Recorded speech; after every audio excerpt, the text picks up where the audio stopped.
I'm Loud Esmond, just one of a stable of great sport prognosticators coming to you from winners and whiners. And of course, we all want to make you better betters.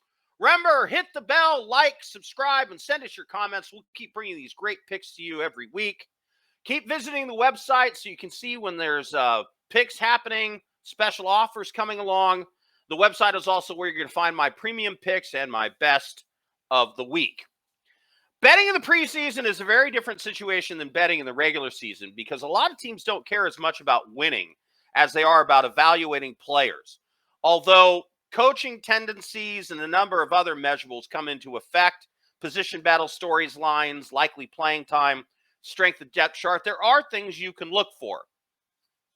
I took a close look at active coaches and their win-loss records in the preseason.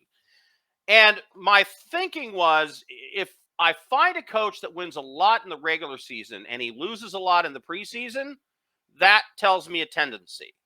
If there's a coach that has lousy teams and loses a lot in the regular season and wins a lot in the preseason, that gives me a tendency. And there are some numbers that really stood out.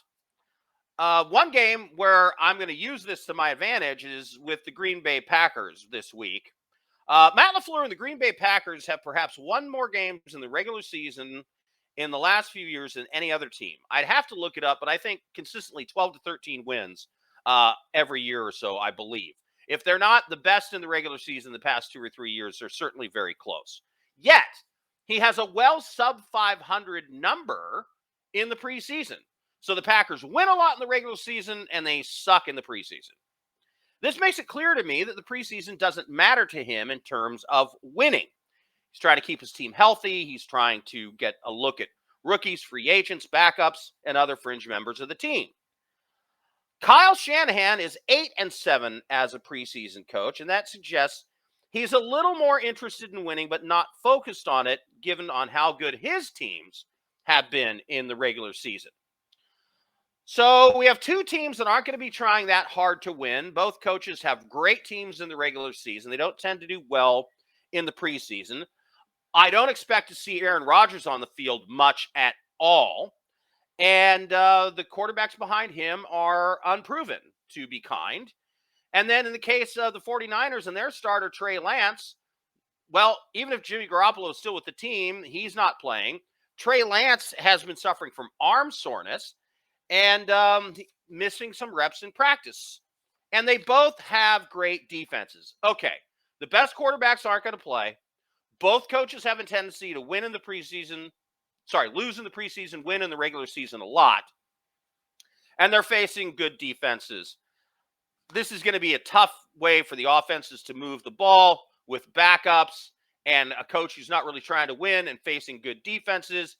All the factors add up here, and I think you got a low-scoring game. I like the under here. So go under the 32.5 with the 49ers and the Packers. Remember to like us, send your comments, hit the bell, and subscribe so you get an alert every time I put out a new pick, or anybody else does for that matter. You can find a lot more information and data at my website, www.steertheline.com. STEER, theline.com. Also, you can watch for the Friday Night Steer the Line show live on YouTube and get more information on our YouTube channel on picks and get them from the rest of the crew, Jeremy, Rocky, and Christian. I'm Loud Esmond for Winners and Whiners, trying to make you a better better.